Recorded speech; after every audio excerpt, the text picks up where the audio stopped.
Hey guys, so today we are on Ducati's Multistrada V4S, the red beast, and I'm just going to do a really quick video on how this feels. The ergos are really nice. The seat is super low, both feet firmly on the ground, not a problem at all there. The electronics are reasonably intuitive. I've got it in enduro mode at the moment. I've got a camera bag on my back, so I've also dialed in luggage.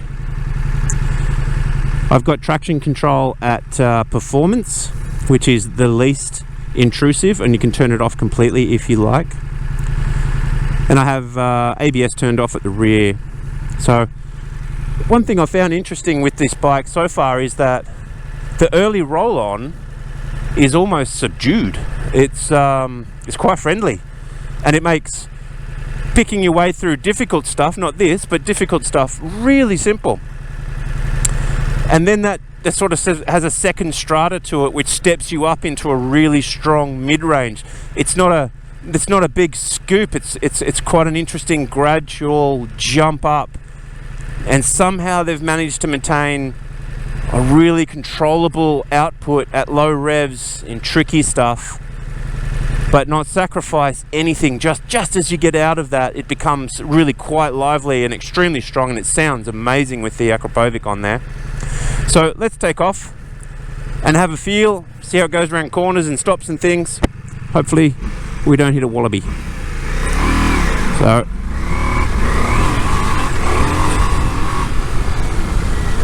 it's pretty slippery out here today. It's been raining 4 days, and I've just grabbed a break in today's rain to get out. Yeah, that's a lovely mid-range. That's so strong.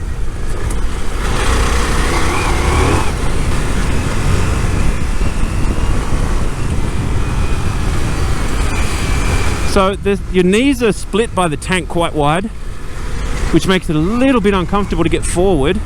It's kind of hard to find the optimum position there. But it tips into the corners quite nice. It goes from side to side really nicely. I noticed that on the road. It has quite a light feel to it. It's actually quite lively on the trails, with a nice feel to the rear end as well. So it's, you know, fairly predictable. Whoop, Scorpion STRs, got to remember that. Slippery day STRs, not the best mix. But kudos to the suspension. Thanks for bringing me back there. Does it bottom out? Nope, not much. Tiny little tap there.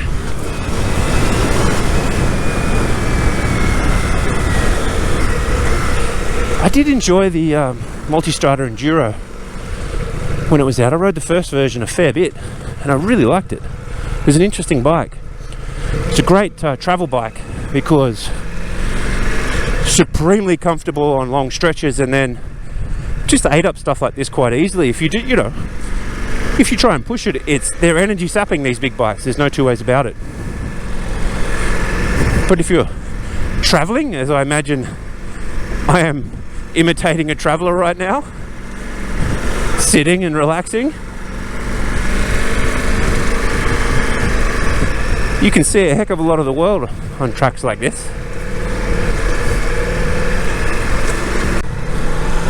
The seat is a tad restrictive. I'd like a little bit more room in the riders area before it scoops quite dramatically up to the pillion passenger section. And at the front, it's quite sheer as well, which after a while I find seats like that can get a bit heavy on your ghoulies, fellas, if you know what I mean. Ooh, I don't think I've ever been down there. Let's go and have a look.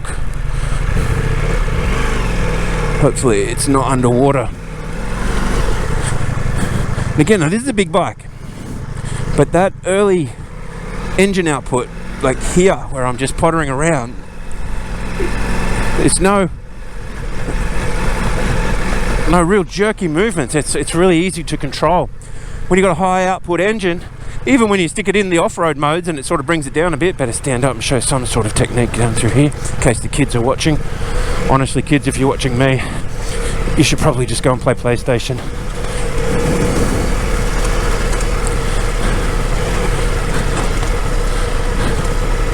So, this is a sedate pace. But this is a fine pace for a day like today. It's quite slippery. I have no idea where I am. And okay, we're heading into single trail.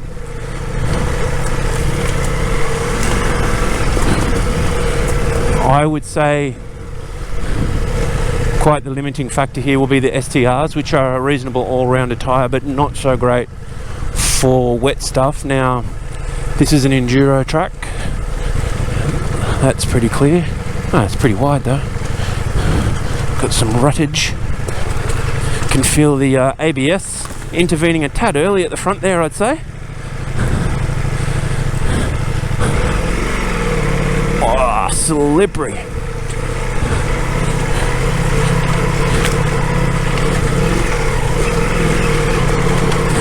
Ah, that's so easy to control. Don't hit those expensive mirrors. Don't hit those expensive mirrors.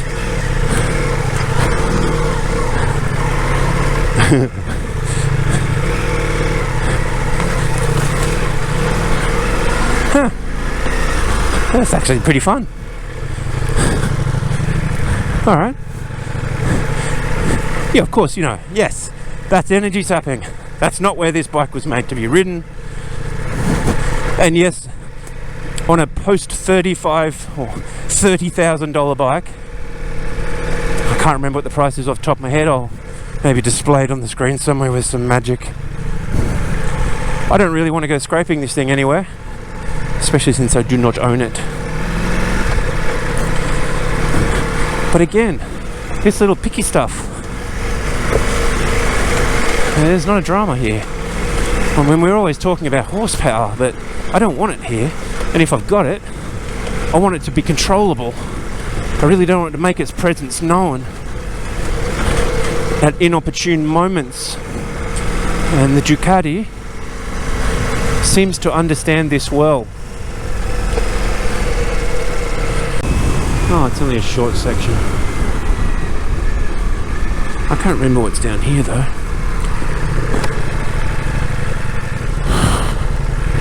Huh. I feel it's a wonderful day to go exploring.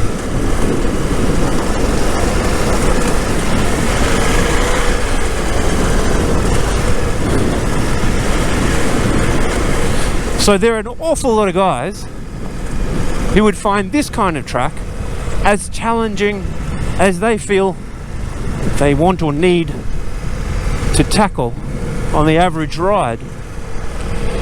And a ton of those guys, again, love a nice feel from their bike on the road. Road is still a big part of their DNA. For me, not so much. I'd say about 3%. But a lot of guys would enjoy the Multistrada for that very reason. It's absolutely magnificent on the road. It's a large chunk of its DNA. But here I am on a double track. This section's not too rough, and it's handling it. This is easy. It's not a problem at all, and I don't feel like I could be heading somewhere that could. Well, I say that, and now I look at this. This is going to be super slippery down here because it's all red clay. Now, do we want that headache today? Oh yeah, fuck it. Let's do it. Oh, it's not too bad.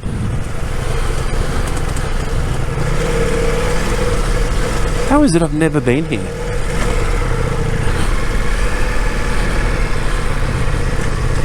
Fascinating. Oh, I know where I am. Okay, yeah, we can't go that way. And this way will almost certainly be slippery. I think I might stop and take a photo and then keep going. Catch in with you guys later.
I've moved the bars forward, but I've moved them forward too far.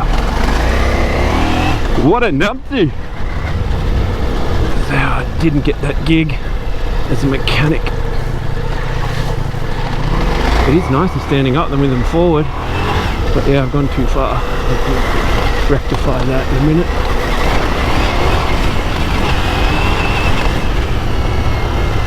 This is a reasonably rough track. It's copped it a bit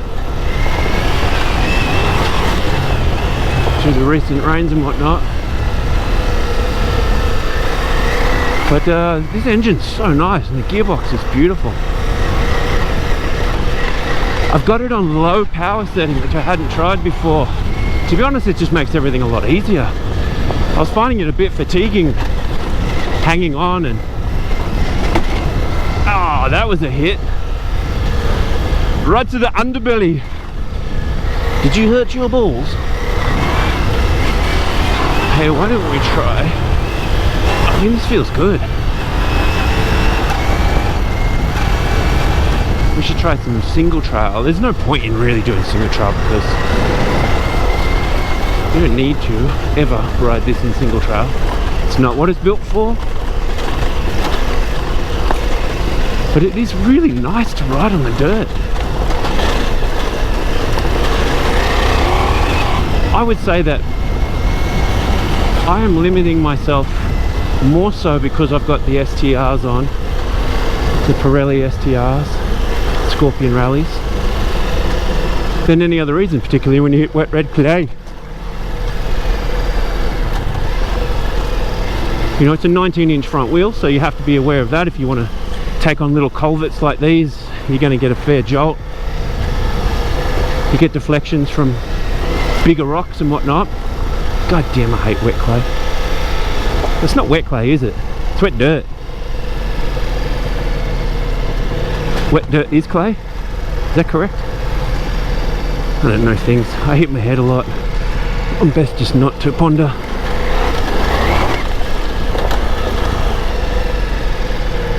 Must part the seas. Oh, sorry, tadpoles. The positioning of the bars is really important. So I rolled them forward this morning to improve the standing position, but I've gone too far for the sitting position, so I wouldn't mind trying that again. Just roll it back a little bit, and somewhere in between it should be good. But you are quite a long way from the bars. This distance here it seems like a lot longer than most other bikes. The foot pegs are awful. There almost aren't any. They must have got these off Honda. The engine is really amazing. It's a lot of fun. It's incredible on the road, obviously, which is probably its natural habitat, to be honest, but it's really good on the dirt. It's very smooth, and the early roll-on in enduro mode is quite easy to manage.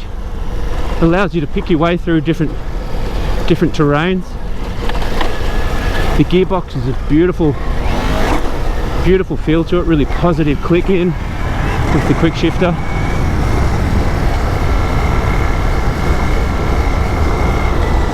And of course, if you want to give it some, once you get past that bottom end into this meaty mid-range, it's a hell of a thing.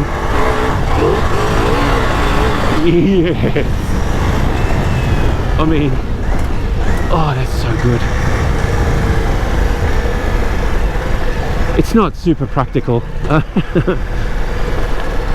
but it feels so good to play with. And that's in low output mode. So you can beef that up and it gets even more aggressive. I think when you go too far, it's just too much to handle. But it certainly is a lot of fun. And I'm finding myself poking around at trails that I didn't think I'd be taking the Multistrada in. Single trail, you know, more technical rocky stuff. It's not ideal for it, there's no two ways about that. There are better options, but it can do it. It's not going to be asked to do that stuff very much, I wouldn't imagine.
riding on the road, there's no doubt this bike is just beautiful.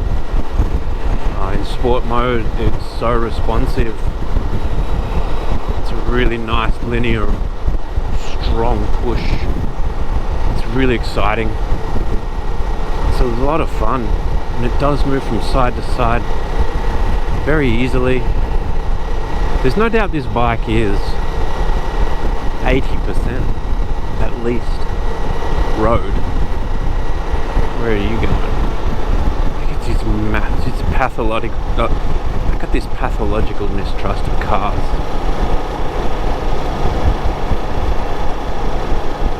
And you can see there the blind spot, the light on the right side mirror is lit up.